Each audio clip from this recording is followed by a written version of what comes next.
Why pro-life? Was there something in your life, or that occurred to you somehow that really got you to be pro-life and then speak on it? Well, I think I was always pro-life. This has been a major debate, one of the major and controversial debates of our lifetime. It has been going on, as you know, for decades, but over the past few years, now we have Roe v. Wade almost a year ago, just over a year ago.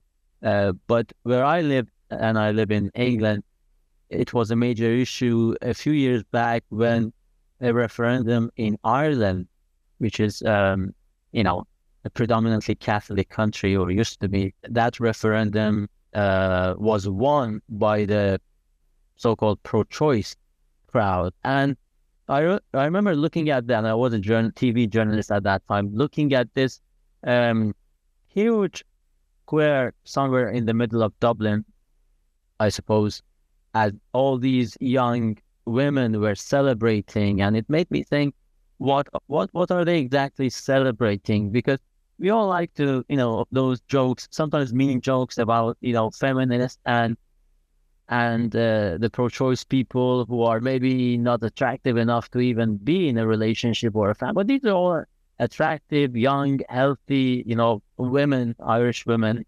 celebrating the so-called right to kill your unborn child.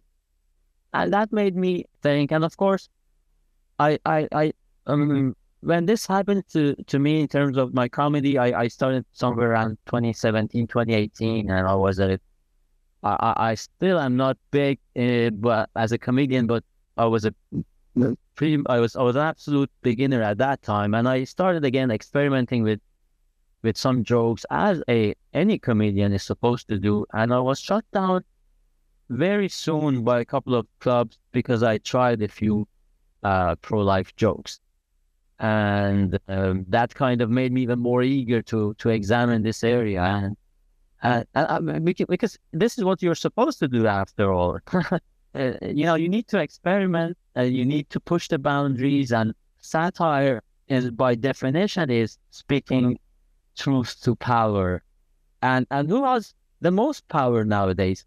Feminists, or these third, fourth, fifth?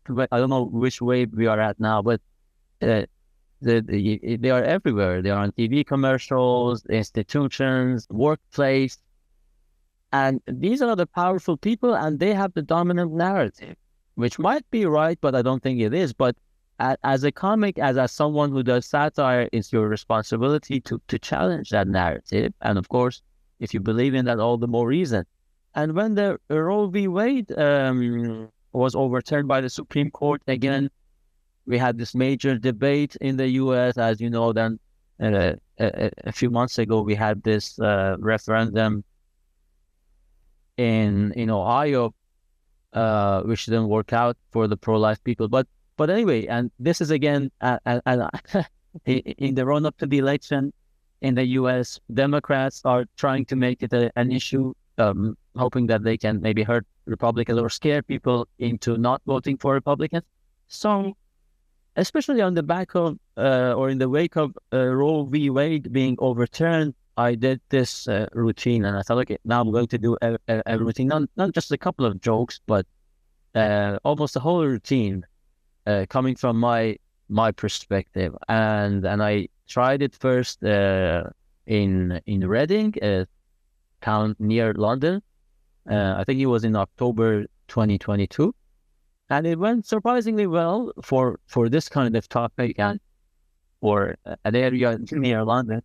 And then I did that again with this club called Comedy Unleashed, to whom I'm very grateful, because they entertain and support free thinking comedy. I did it early last year, and I posted it in May, I think, and it has just exceeded 1 million views on YouTube.